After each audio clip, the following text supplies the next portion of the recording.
En la memoria litúrgica de San Atanasio de Alejandría, obispo y doctor de la Iglesia, vamos a leer una catequesis del Papa Benedicto XVI sobre este gran padre de la Iglesia.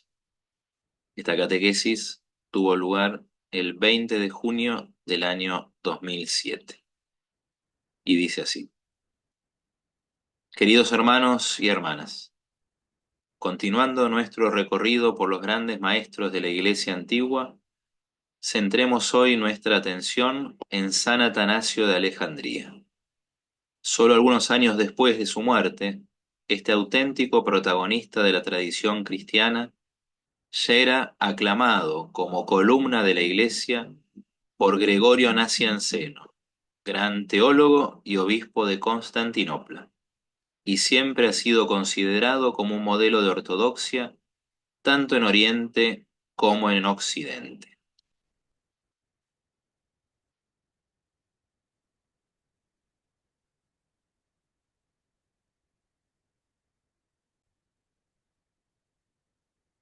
No fue casualidad que Gian Lorenzo Bernini colocara su estatua entre las de los cuatro santos doctores de la Iglesia de Oriente y Occidente, junto a las imágenes de Ambrosio, Juan Crisóstomo y Agustín, que rodean la cátedra de San Pedro en el maravilloso ábside de la Basílica Vaticana. Atanasio fue sin duda uno de los padres de la Iglesia primitiva más importantes y venerados, pero este gran santo fue sobre todo el apasionado teólogo de la encarnación del Logos, el Verbo de Dios, que como dice el prólogo del cuarto Evangelio, se hizo carne y habitó entre nosotros. Precisamente por esto Atanasio fue también el más importante y tenaz adversario de la herejía arriana, que en aquel tiempo amenazaba la fe en Cristo, reducido a criatura a medio camino entre Dios y el hombre, según una tendencia recurrente en la historia y que vemos manifestada también hoy bajo diversas formas.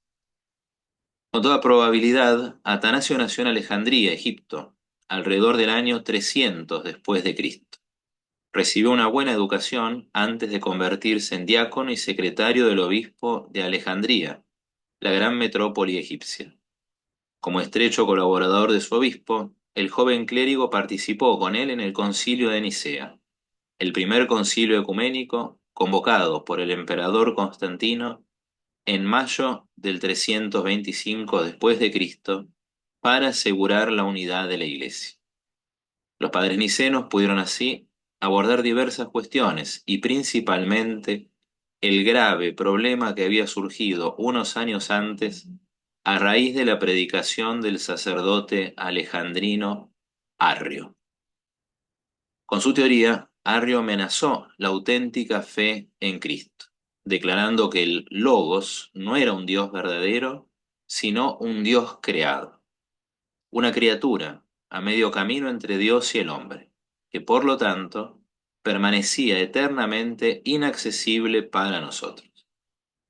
Los obispos reunidos en Nicena respondieron desarrollando y estableciendo el símbolo de la fe, el credo, que completado posteriormente en el primer concilio de Constantinopla, ha perdurado en las tradiciones de diversas denominaciones cristianas y en la liturgia como el Credo Niceno-Constantinopolitano.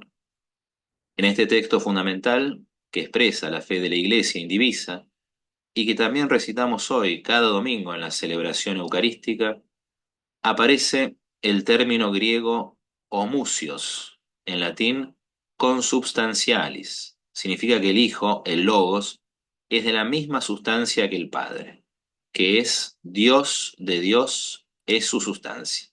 Así se puso de relieve la plena divinidad del Hijo, negada por los arrianos.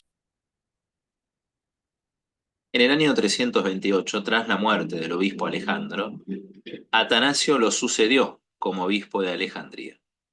Demostró desde el principio su determinación de rechazar cualquier compromiso con las teorías arrianas, condenadas por el Concilio de Nicea.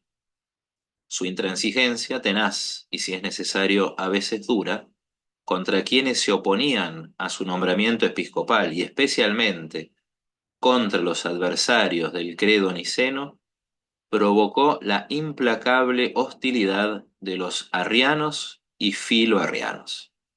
A pesar del resultado inequívoco del concilio, que afirmó claramente que el Hijo es de la misma sustancia que el Padre, estas ideas erróneas poco después volvieron a prevalecer y en esta situación incluso Arrio fue rehabilitado y fueron sostenidas por razones políticas por el mismo emperador Constantino y luego por su hijo Constancio II.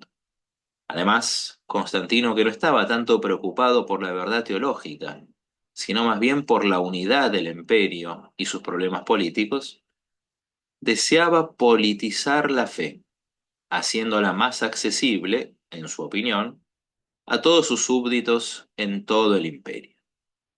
Así, la crisis arriana, que se creía resuelta en Nicea, persistió durante décadas con acontecimientos complicados y dolorosas divisiones en la Iglesia. Al menos 5 veces durante los 30 años entre el 336 y el 366, Atanasio se vio obligado a abandonar su ciudad, pasando 17 años en el exilio y sufriendo por la fe. Pero durante sus forzadas ausencias de Alejandría, el obispo logró mantener y difundir en Occidente, primero en Tréveris y luego en Roma, la fe nicena, así como los ideales del monacato, abrazados en Egipto por el gran eremita Antonio, con una opción de vida que Atanasio siempre sintió. San Antonio, con su fuerza espiritual, fue el principal defensor de la fe de San Atanasio. Reinstalado definitivamente en su sede, el obispo de Alejandría pudo dedicarse a la pacificación religiosa y a la reorganización de las comunidades cristianas. Murió el 2 de mayo de 373, día en que celebramos su memoria litúrgica. La obra doctrinal más famosa del santo obispo alejandrino es su tratado De Incarnazione, sobre la encarnación del Verbo y el Logos divino que se hizo carne, haciéndose como uno de nosotros para nuestra salvación. En esta obra, Atanasio afirma, con una afirmación que se ha hecho famosa, que el Verbo de Dios se hizo hombre para que nosotros fuéramos hechos Dios. Se manifestó mediante un cuerpo para que recibiéramos la idea del Padre invisible. Soportó la insolencia de los hombres para que heredáramos la inmortalidad. Con su resurrección, de hecho, el Señor desterró la muerte de nosotros como paja del fuego. La idea fundamental de toda la batalla teológica de Atanasio fue precisamente que Dios es accesible. No es un Dios secundario, es el Dios verdadero, y es a través de nuestra comunión con Cristo que podemos unirnos verdaderamente a Dios. Él se ha convertido realmente en Dios con nosotros. Entre las otras obras de este gran padre de la Iglesia, que quedan en gran parte asociadas a los acontecimientos de la crisis arriana, recordamos las 4 epístolas que dirigió a su amigo Serapión, obispo de Tmuis, sobre la divinidad del Espíritu Santo, que afirmó claramente, y aproximadamente 30 cartas festivas dirigidas a principios de cada año a las iglesias y monasterios de Egipto para informarles de la fecha de la celebración de la Pascua, pero sobre todo para garantizar los vínculos entre los fieles, reforzando su fe y preparándolos para esta gran solemnidad. Por último, Atanasio también escribió textos de meditación sobre los salmos, que posteriormente circularon ampliamente, y en particular una obra que constituye el bestseller de la literatura cristiana primitiva, La vida de Antonio, es decir, la biografía de San Antonio Abad. Fue escrita poco después de la muerte de este santo precisamente mientras el obispo de Alejandría, exiliado, se alojaba con monjes en el desierto egipcio. Atanasio era tan amigo del gran eremita que recibió una de las 2 pieles de oveja que Antonio dejó como legado, junto con el manto que el propio obispo de Alejandría le había regalado. La biografía ejemplar de esta figura tan querida por la tradición cristiana se hizo muy popular pronto, traducida casi inmediatamente al latín en 2 ediciones, y luego a varias lenguas orientales. Contribuyó de manera importante a la difusión del monacato en Oriente y en Occidente. No fue casualidad que la interpretación de este texto, en Tréveris, estuviera en el centro de un conmovedor relato de la conversión de 2 oficiales imperiales que Agustín incorporó a sus confesiones, como preámbulo de su propia conversión. Además, el propio Atanasio demostró ser plenamente ser plenamente consciente de la influencia que el excelente ejemplo de Antonio podía tener en el pueblo cristiano. De hecho, escribió al final de esta obra: el hecho de que su fama haya sido proclamada por doquier, que todos lo admiren y que quienes nunca lo han visto lo anhelen, es prueba evidente de su virtud y del amor de Dios por su alma.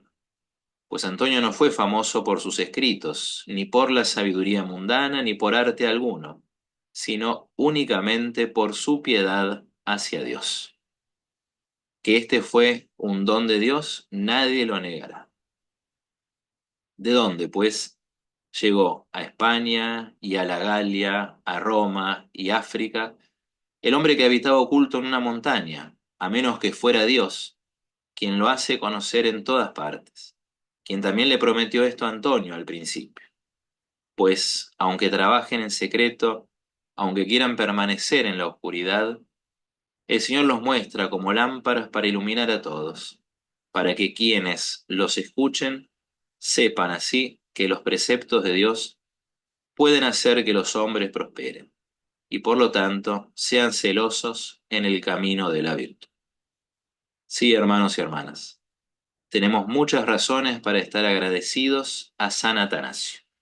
Su vida, como la de Antonio y la de innumerables santos, nos muestra, como está escrito en Deus Caritas Est, que quien se acerca a Dios no se aleja de los hombres, sino que se hace verdaderamente cercano a ellos. Hasta acá la catequesis de Benedicto XVI. San Atanasio de Alejandría ruega por nosotros y por toda la Iglesia. En nombre del Padre, del Hijo, del Espíritu Santo. Amén.